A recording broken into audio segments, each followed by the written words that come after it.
2 semaines et 1 jour que l'histoire s'est conclue de la plus belle des manières. À partir de quel moment est-ce que vous avez réalisé toute l'ampleur de l'exploit réalisé par vous et vos hommes? On va dire, on n'a pas encore réalisé vraiment à 100%. Toujours pas? Ouais, 2 semaines et 1 jour quand même. 2 semaines et 1 jour, on n'a toujours pas réalisé, même si quand on sort et on voit le peuple, Ouais. on réalise En 4 heures dans un camion. on réalise quand même que le peuple est très très heureux, très fier d'être ivoirien, très fier d'avoir gagné cette CAN à domicile. Et oui, on se rend compte effectivement qu'on a réalisé quelque chose de grand. Alors le peuple, c'était donc au lendemain de cette victoire. Voici les images au coup de sifflet final.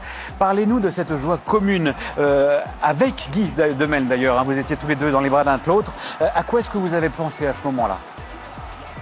On était soulagés, franchement. On était Soulagés? Ouais, on était soulagés. Pas juste fou de joie, soulagé. Aussi, on était fiers, on était fous de joie, on voyait le peuple content, heureux.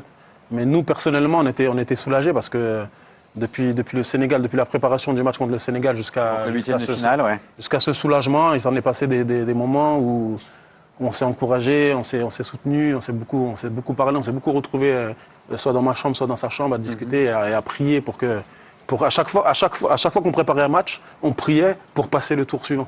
En fait, on disait, j'espère que cette fois-ci, ça va passer. Et on essayait de se rassurer. Jusqu'ici, tout va bien. Et on essayait de se rassurer à chaque fois en disant, mais c'est bon, on a fait ce qu'il fallait quand même, donc même si ça s'arrêtait là, mais on n'avait pas envie que ça s'arrête là.